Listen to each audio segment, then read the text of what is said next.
Shalom saudara, kita kembali mengikuti Abam. Ini masuk episode 1071. Saya didampingi oleh Papa Dr. Andris. Mari kita mulai. Yes. Dari wanita usia 54 tahun sudah menikah, memiliki 2 anak di DKI Jakarta, Jemaat GSKI online. Ya. Suami saya usia 60 tahun. Saat ini suami mempunyai teman wanita di komunitas olahraganya. Saat ini yang sangat mengganggu di pernikahan kami adalah keinginan suami untuk bertemu dan memiliki kerinduan yang sangat untuk bertemu dan berolahraga bareng dengan teman wanitanya ini, Pak. Di komunitas tidak ada seorang pun yang tahu status dari wanita ini. Karena memang dia sering pulang larut malam dan tidak pernah sekalipun diantar ataupun dijemput oleh suaminya. Suami saya lebih memprioritaskan waktu untuk bertemu dengan teman wanitanya ini ketimbang spend time bersama dengan saya. Padahal hubungan saya dan suami saat ini sangat baik. Saya mencurigai suami kena pelet pemikat dari teman wanitanya. Dan saya ingin suami dapat terlepas dari bayang-bayang wanita ini. Supaya kehidupan pernikahan kami menjadi lebih sehat dan harmonis. Di mana hal ini sudah berlangsung 1 tahun lamanya. Dan masalah ini sudah mengganggu tidur saya, Pak. Apakah saya dan suami bisa meminta waktu untuk konseling dan pelepasan di GSKI? Terima kasih banyak untuk waktu dan kesempatannya, Pak. Tuhan terus memberkati pelayanan Pak Eras dan tim dan terus menjadi berkat bagi banyak orang. Tuhan Yesus memberkati. Yang pertama, kamu jangan marah akan menambah suamimu kabur. Kamu cukup bicara baik-baik, Pap. Ini bahaya kalau begini. Kau bisa jatuh. Itu kalimat bagus. Kau bisa jatuh, Pak. Kita punya rumah tangga, kita sudah sekian belas atau puluh tahun, kita bangun, kita sudah punya anak-anak. Bahaya, nak. Apalagi kalau nanti Tuhan pukul. Bicara baik-baik dulu, tapi tidak boleh marah. Mengenai konseling pasti. Dan ini pasti harus dikonseling oleh pria juga. Bukan hanya wanita. Tapi kalau wanita ini dampingi dulu seorang konselor wanita boleh. Tapi kemudian harus seorang pendeta, pria. Oke. Ya. Oke, Ibu diam. Ibu berdoa lawan masalah dengan kesucian. Itu sudah pasti. Ini menjadi salah satu pergumulan Ibu yang Ibu harus menang dan merebut suami kembali. Oke, Tuhan berkati. Selanjutnya dari wanita usia 64 tahun dari Jawa Barat, Jemaat Karismatik. Ya. Bapak Eras yang terhormat, saya penggemar Abam dan mencoba menulis ini mewakili salah seorang sahabat saya di kelompok sel gereja kami. Teman saya sudah menikah dan kebetulan keadaan mereka sangat-sangat terbatas. Suaminya hanya seorang pemulung dan bekerja serabutan. Suami dari teman saya ini usia 57 tahun, tidak punya KTP sejak muda karena keadaan fisik dan motoriknya yang bermasalah. Bapak Pendeta, kami sangat peduli dengan keadaan keluarga sahabat saya ini, termasuk mengurusi proses KTP-nya dari RT, RW, dan kelurahan, hingga berdebat dengan petinggi Disduk Capil, Kabupaten Bogor. Sekitar tahun 2018 yang lalu, tapi semuanya berakhir nihil. Bahkan sampai menyurati Gubernur Jawa Barat via media sosial resminya. Beberapa bulan lalu, seorang anggota DPRD Kota Bogor kebetulan datang ke gereja kami dan menjanjikan bantuan. Tetapi setelah sekian lama tidak ada respon memadai. Yang saya tahu, perdebatan terakhir dengan Disduk Capil Kabupaten Bogor yakni yang bersangkutan harus ke pengadilan untuk membuktikan bahwa yang bersangkutan pernah lahir di wilayah Indonesia. Lah, dia itu cuma pemulung dari kecil juga memang orang Indonesia, mukanya apakah muka orang Jepang atau muka orang Barat? Iya nih, Pak. Mestinya dibantu orang seperti ini. Terus Padahal begitu banyak surat pendukung dari para saksi sekitar RT dan RW tentang keberadaan yang bersangkutan yang telah diurus Bapak Pendeta kami. Pak, dengan ketidakadaan KTP, otomatis akses bantuan pemerintah seperti BPJS sama sekali tidak dapat diakses yang bersangkutan tersebut. sebentar, kalau sampai tidak mengurus KTP, sebenarnya sampai umur sekian saya melihat sikap tidak bertanggung jawab. Betul. karena ada motoriknya dan lain-lain. Tapi itu bukan alasan banyak orang yang keadaannya parah bisa mengurus KTP. Apalagi dia bisa jadi pemulung. Ya. Mestinya dia jauh-jauh hari mengurus KTP. Ini menurut saya pria yang tidak bertanggung jawab. Tetapi tetap kita bantu, ya. Tetap kita bantu. Tapi ajari dia tidak boleh memiliki sikap seperti ini. Akhirnya nanti hidupnya hanya menjadi benalu bagi orang lain. Ya, model-model manusia seperti ini. Ya. Terus, Istrinya juga sangat terbatas dan duduk di kursi roda. oh iya, enggak apa-apa. Pasti sulit hidup keluarga ini. Tapi kalau KTP, mestinya dari muda dia mengurus. Sampai nggak diakui negara bagaimana? Apakah ada yang dapat Bapak Eras sampaikan dengan keadaan sahabat saya itu? Mereka sangat mengasihi pekerjaan Tuhan dengan keadaan mereka yang sangat terbatas. Demikian Pak Eras, salam. Oke, Ibu Asep. Nah, nanti biar dibantu aja. Coba pengacara kita hubungi. Apa masalahnya? Dia pasti lahir di Indonesia, mukanya bukan muka kayak orang Jepang atau kayak orang Afrika. iya sih, Pak. Ini pasti mukanya muka kayak orang Sunda gitu ya. Iya, Pak. Oke, coba kamu tanya deh. Minta ditanya mukanya kayak apa. Pasti muka model muka orang Jawa itu lah. Jawa Barat, Jawa Tengah itu. Coba lihat, apakah mukanya kayak orang ini, bule, atau orang Jepang, atau kayak orang Afrika yang gelap gulita. Iya. Oke, teruskan. Oke, ini mesti dibantu aja, ya. Cuman kepada pecinta ABAM, saya ingatkan Anda mesti ngurus KTP. Termasuk tiap bulan jangan lupa store untuk BPJS. Jangan begitu sakit. Oh, 6 tahun. Saya benci banget terus terang dengan perbuatan itu, bukan benci orangnya. Wah, belum bayar Pak 6 tahun. Jadi BPJS saya nggak bisa dipakai. Kalaupun kita bayar, berapa hari baru bisa dipakai. Tolong ingatkan saya untuk mengumumkan di jemaat. Tolong. Saudara-saudara, saya himbau untuk membayar di BPJS. Kalau sampai tidak bisa bayar sama sekali, minta uang ke gereja. Jangan jebret sakit, langsung keluar belasan juta. Susah semua kita. Tolong ingatin ya. Kalau perlu dihimbau lewat itu.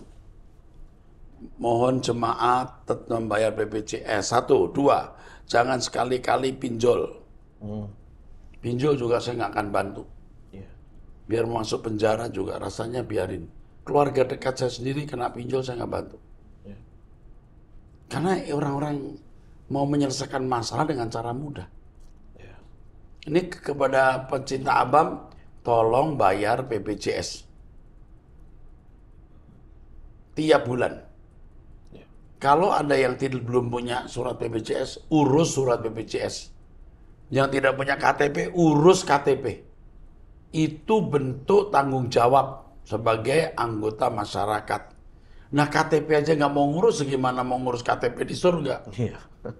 KTP di bumi saja nggak mau ngurus. Oke, teruskan. Selanjutnya dari wanita usia 16 tahun, pelajar. Shalom Opa Eras, saya pernah kirim pertanyaan di ABAM episode 658 tentang mama saya yang selingkuh dengan mantannya. Dan keluarga saya sama sekali belum ada yang tahu. Selingkuhannya sudah berkeluarga juga Opa. Dia punya 2 anak masih kecil. Di ABAM kemarin, Opa sempat bilang kalau saya harus ngomong ke mama tentang hal ini di tempat umum. Tapi saya tidak bisa Opa. Saya terlalu takut. Mama sangat temperamental. Dia bisa saja memukul, teriak, bahkan mengganas di tempat umum. Nggak mau tempat umum itu artinya minum kopi lagi santai. di kafe, lagi santai gitu. Terus Saya tidak bisa bayangin apa yang terjadi selanjutnya Opa. Saya rasa sudah kurang lebih 1 tahun saya memendam ini sendiri. Saya tidak bisa bicara sama siapa-siapa Opa. Rasanya saya tidak percaya siapapun kecuali Tuhan. tolong ya, ini teleponnya. Kalau perlu nanti, pokoknya telepon dulu deh. Ya, jangan lupa. Ini harus didampingi anak ini, bisa stres dia. Iya. Terus, Saya cuma berdoa sama Tuhan karena tidak ada siapapun yang bisa ubah mama kecuali Tuhan. Saya sudah upayakan Opa, sindir-sindir halus, menasehati mama, tapi tidak mempan. Sifatnya yang terlalu keras membuat dia merasa paling berkuasa di rumah. Sampai-sampai papa saya juga dikontrol sama dia. Tapi mamamu ini suatu hari pasti susah bangun tidur. Karena susah bangun. Tuhan pasti pukul dia. Dia semena-mena terhadap orang lain. Terus? Saya membaca chatnya dengan selingkuhannya sesekali. Ternyata mereka sudah melakukan zina. Laki-lakinya mesum, begitupun mama juga. Mereka suka bertemu di hotel atau bahkan melakukannya di mobil. Saya juga tidak mengerti maksudnya gimana, tapi mereka bilang begitu di chatnya. Saya tahu kalau alasan mama ada pergi sama teman-teman kantornya, dia ternyata pergi sama selingkuhannya. Rasanya saya capek dibohongin selama 1 tahun. Opa, papa, mama saya bukanlah orang yang berkelimpahan. Semua penghasilan papa diberikan ke mama. Tapi suatu hari papa punya pekerjaan sampingan. Hasilnya dia simpan dan dia beliin mobil buat mama sebagai hadiah.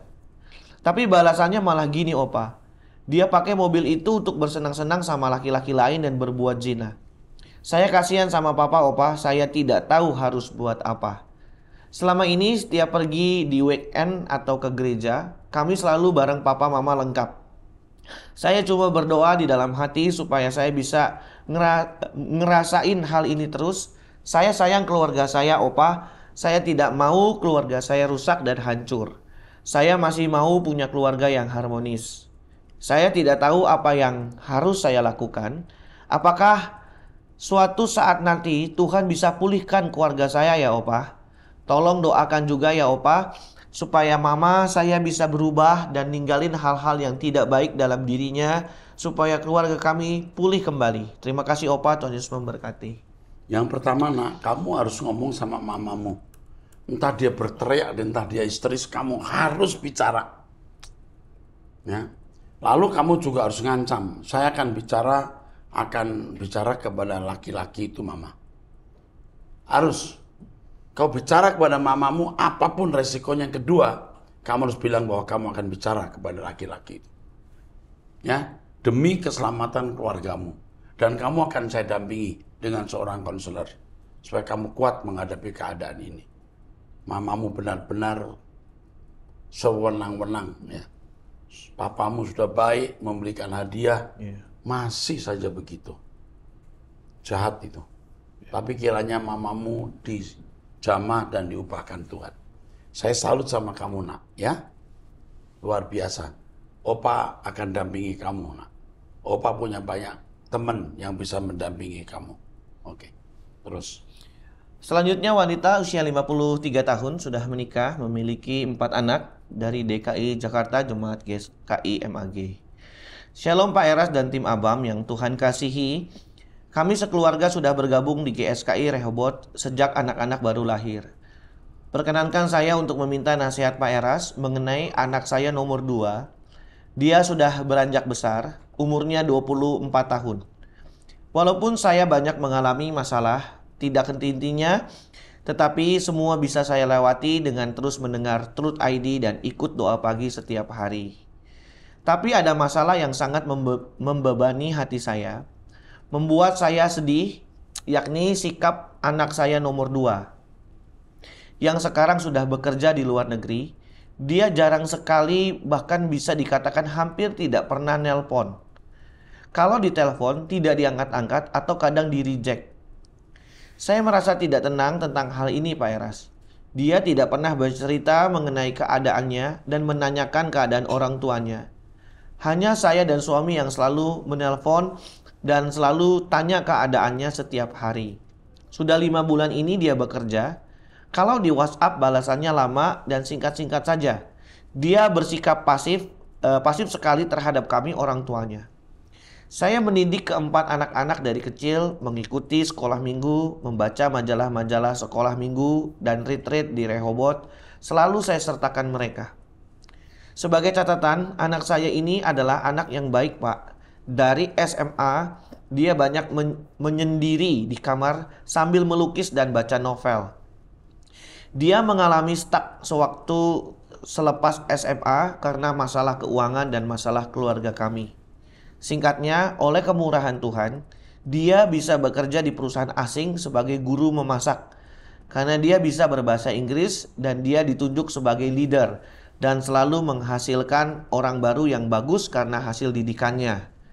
Tetapi beberapa tahun belakangan ini, dia mengalami masalah di tempat dia bekerja. Banyak yang mau menyingkirkan dan memfitnah dia. Beberapa kali dia mengeluh hal ini pada saya. Sampai saya melihat perubahan sikapnya. Suka cepat marah, agak egois, dan itu berlangsung sampai di bulan Januari kemarin sebelum dia terbang. Pertanyaannya, saya harus bagaimana? Begini, yang pertama jangan berhenti mengirimkan pertanyaan SMS. Usahakan kalau telepon video call, bukan hanya kalimat. Dia gagal, kamu telepon lagi. Sampai kamu bisa bertemu muka secara video call. Di situ Roh Kudus akan pimpin kamu. Bukan hal yang sulit, Roh Kudus beri hikmat apa yang sedang terjadi dalam diri anakmu. Pasti ada sesuatu yang terjadi dalam dirinya. Laki atau perempuan ini? Perempuan. Oke. Terus? Sedangkan dia tidak bisa saya hubungi untuk bertanya keadaannya. Saya sangat khawatir Pak Eras. Saya sudah berdoa, kadang saya sangat rindu padanya. Tolong saya Pak Eras supaya saya bisa mendapatkan solusinya. Maaf Pak Eras kalau terlalu panjang. Kalau boleh saya minta konselor karena ada beberapa hal yang tidak bisa saya ceritakan karena terlalu panjang. Oke, ini harus diberikan. Dan harus yang agak mumpuni, ya. Lebih mumpuni. Baik, Ibu akan kami dampingi. Tapi tadi ya, jangan berhenti telepon. Sekali ditolak, 2 kali nggak diangkat, 3 kali sampai video call. Dan jangan lupa tanya kamu di mana, apa yang terjadi dalam hidupmu. Oke, teruskan. Sebelumnya saya ucapkan terima kasih Pak Eras, saya selalu ya Pak. Ini harus ada pendampingan, ya. Dan Ibu ini saya nasihati tetap hidup dalam kekudusan karena lawan masalah dengan kekudusan. Ikut doa bersama dengan kami setiap pagi, ikut doa puasa pada doa puasa, kita lawan situasi ini. Tuhan berkuasa menolong kita. Oke. Selanjutnya wanita usia 34 tahun belum nikah dari Sulawesi Tengah. Shalom Bapak Rohaniku beserta tim Abam semua. Ini untuk kedua kalinya saya mengirim chat di program Abam. Sungguh saya sangat terberkati atas doa dan nasihat-nasihat dari Bapak dan Ibu tim Abam semua. Saat ini kalau boleh saya ingin meminta Om Eras untuk mendoakan orang tua saya yang lagi susah karena uang mereka belum dikembalikan oleh tetangga yang meminjam uang mereka. Saat ini mereka lagi sangat membutuhkan uang itu. Tetangga kami belum mengembalikan padahal dia berjanji akhir bulan Januari 2022 dia akan mengembalikan. Ternyata sampai saat ini ia tidak mengembalikan uang itu dan saat ini kami perlu uang itu untuk berobat. Bapak, kami semua mohon kalau boleh untuk mendoakan kami. Bukan hanya itu, ada juga orang lain yang meminjam belum dikembalikan. Tolong doakan kami Om Eras, kami tidak tahu harus berbuat bagaimana lagi. Terima kasih Om Eras, maafkan kami yang selalu merepotkan Om Eras beserta tim Abam semua. Kiranya Bapak di surga memberkati Om Eras dan keluarga, cucu mantu dan semua tim Abam. Jadi begini, jangan berhenti menagih. Jangan berhenti menagih dan jangan menagih dengan kekerasan. Terus datang ngomong baik-baik, terus datang ngomong baik-baik. Karena itu uang Tuhan yang dipercayakan kepada Anda. Oke. Kiranya Tuhan menolong keluarga ini. Bapa, kasihanilah keluarga ini. Kami mohon agar utang piutangnya diselesaikan. Dalam nama Yesus Kristus. Amin. Oke. Selanjutnya dari wanita usia 37 tahun, janda, cerai mati, memiliki 1 anak karyawan swasta. Shalom Pak Eras dan tim Abam semua. Pak Erastus, saya percaya Bapak adalah hamba Tuhan yang dipakai Tuhan secara luar biasa untuk membawa jiwa-jiwa yang hampir direnggut iblis. Contohnya saya sendiri Pak. Tuhan membawa saya mendengar khotbah-khotbah Bapak yang keras. Membuat hidup saya berubah dari yang tadinya gampang putus asa dengan berbagai tantangan hidup ini. Setelah mendengar khotbah-khotbah Bapak, saya mendapat kekuatan yang ekstra yang membuat roh saya hidup dan sangat merasakan kedekatan dengan Tuhan. Seperti Tuhan menyentuh saya sampai saya merasakan kedamaian dan sukacita, terutama ketenangan. Pak Eras, yang mau saya tanyakan, kenapa ya Pak, semakin dekat dengan Tuhan, semakin besar cobaan-cobaan hidup yang saya alami? Ya, cobaan hidup dalam bentuk kesulitan-kesulitan. Cara Tuhan membersihkan diri kita dari dosa. Menyempurnakan, mendewasakan kita. Saya ditinggal mati oleh anak saya yang pertama karena lahir prematur. Dan kedua, saya ditinggal mati juga oleh suami saya karena COVID. Kadang saya berpikir, Pak, kalau Tuhan ambil lagi anak saya yang tinggal satu-satunya ini, apa saya bisa melewati kehidupan ini, Pak? Jangan berpikir negatif seperti itu. Tuhan bukan Tuhan yang konyol dan tidak bijaksana. Kalau anakmu yang pertama tidak meninggal, mungkin keadaan kamu terpuruk lebih buruk. Tuhan juga sayang kamu, sayang anakmu. Bersyukur Tuhan panggil, itu pasti ada kebijaksanaan Tuhan dalam pertimbangan Tuhan yang sempurna. Anak yang satu ini milik Tuhan. Jangan khawatirkan, kamu tidak bisa melindungi dia 24 jam. Kamu hidup suci, kamu hidup benar, anakmu akan dipelihara Tuhan.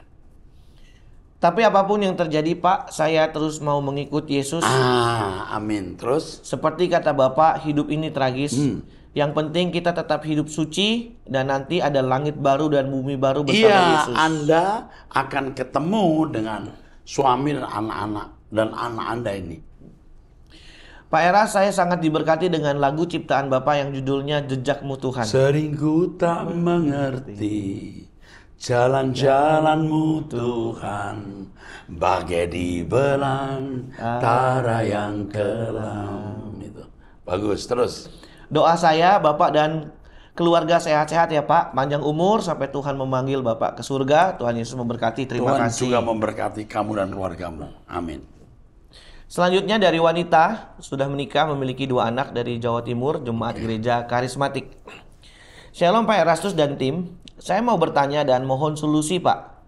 Begini Pak, suami dan saya mempunyai hutang kepada adik ipar suami Pak. Karena pada saat itu usaha kami sedang jatuh dan akhirnya tutup sampai sekarang. Awalnya mereka baik dengan tujuan menolong tanpa batas waktu. Singkat cerita, saat ini ipar saya lagi butuh uang itu kembali Pak, karena usaha yang dia kerjakan juga sepi. Tapi sampai saat ini kami belum bisa mengembalikan, dan sertifikat rumah kami akhirnya saya serahkan ke ipar karena permintaan mereka. Dan saat ini ipar saya hampir setiap waktu meneror kita lewat telepon dan WhatsApp untuk menagih dengan kasar uangnya yang belum bisa kami bayar karena memang tidak ada. Tapi mereka selalu marah, bahkan mengancam pidana, membunuh, dan segera mengosongkan rumah.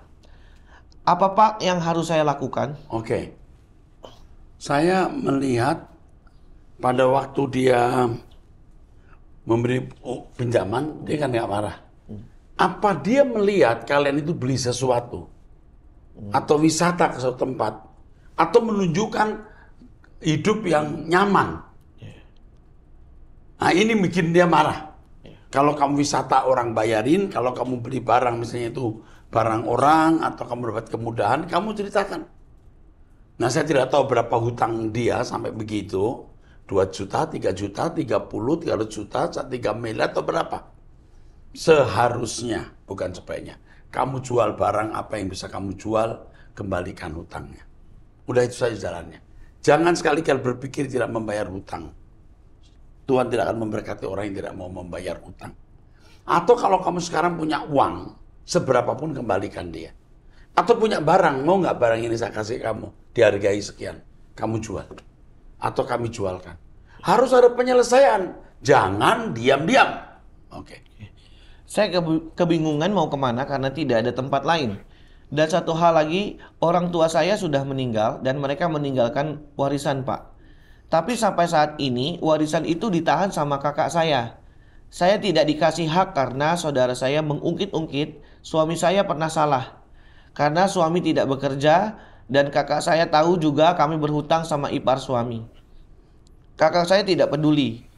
Maaf Pak, apa yang harus saya lakukan? Karena ancaman terus membuat kami takut dan bingung. Mohon solusinya Pak Erastus. Saya mengucapkan terima kasih buat Pak Ancaman Erastus. dari hutang tadi ya? Iya Pak. Yang pertama kamu harus bicarakan. Lalu kamu harus tunjukkan bahwa kamu memang tidak punya uang, punya barang apa untuk bisa kamu kembalikan ke dia lalu dia jual. Atau kalau dia nggak jual dia pakai sendiri. Yang ketiga, jual rumahmu. Masih punya rumah kan dia? Iya Pak. Iya kan? Jual rumahmu dan kamu kembalikan hutang-hutangmu, Tuhan akan memberkati kamu. Oke, jangan hutang diam-diam tidak jelas. Ini bikin orang marah. Ya? Oke, ayo Pak. Teruskan, Selanjutnya Pak. dari wanita usia 30 tahun, Ya. sudah menikah di Yogyakarta, Jemaat Gereja Karismatik. Shalom Pak Erastus, terima kasih buat ajaran-ajaran yang terus memberkati saya. Saat saya dan suami saya salah paham satu sama lain, suami saya selalu diam berminggu-minggu. Kebetulan kami sekarang lagi LDR, karena saya lagi studi lanjut. Awal-awal saya merasa terganggu dan tidak fokus dalam perkuliahan saya. Tapi setelah saya mendengar ajaran dari Pak Eras dan juga selalu setia mengikuti waski dan doa pagi, saya semakin dikuatkan dan akhirnya fokus kuliah dan menjadikan Tuhan Yesus sebagai kekasih hidup saya yang harus saya senangkan. Saya mengampuni suami saya dan memberi ruang untuk menerima bahwa suami saya pasti akan menyakiti saya. Saya percaya bahwa suami saya akan Tuhan bawa kembali dan saya mencoba untuk selalu mengirim pesan dan menelpon walaupun sering menolak panggilan saya. Namun yang menjadi pertanyaan saya adalah bagaimana agar suami saya tidak mendiamkan saya saat ada miskomunikasi? Selain itu, jika kami miskomunikasi, yang selalu minta maaf itu saya, walaupun saya berada pada posisi yang benar. Terima kasih Pak Erastus dan tim yang selalu memberkati Kalau saya. kamu tidak salah, ya tidak usah minta maaf mestinya. Kecuali kamu beri kalimat kalau ada salah. Ya, jangan aku minta maaf Pap untuk kesalahan. Kamu nggak salah, nggak perlu. Kamu banyak masalah nak. Ya, saya merasa kamu lagi diproses Tuhan ini. Jawaban saya kamu hanya berdoa tiap pagi bersama saya jam 5. Doa puasa dan mendengarkan Truth ID. Di situ kamu akan memiliki hikmat Tuhan. Dan hikmat Tuhan itulah yang akan membuat kamu menjadi cerdas. Itu saja. Ruwet masalahmu. Kalau kamu butuh pendamping, konselor, kami akan dampingi kamu. Oke. Selanjutnya dari wanita usia 45 tahun sudah menikah, memiliki 2 anak di Jawa Timur, Jemaat Gereja Pentakosta. Shalom Om Eras, saya dan suami selalu mengikuti khotbah Om Eras di Truth ID, Kebon Jeruk, Gajah Mada, Pluit, dan Perdatam sambil jaga toko. Wow. Terima kasih Om, khotbah Om Eras memberi kami pelajaran dan kekuatan untuk menjalani hidup. Om, jika ke Surabaya, apakah berkenan mendoakan 2 anak saya, 19 tahun dan 17 tahun, laki dan perempuan. Terima kasih Om, Tuhan Yesus memberkati. Oke. Kalau ke Surabaya deh, Jemaat Janti Wates. Saya belum tahu, mungkin Jawa Timur ya. Jawa Timur Pak. Oke, saya tidak keberatan mendoakan anakmu kalau sakut di Surabaya. Pasti ada selebaran, hadirlah dan temui sebelum kebaktian. Ya, saya doakan. Sampai jumpa di episode 1072. Tuhan berkati.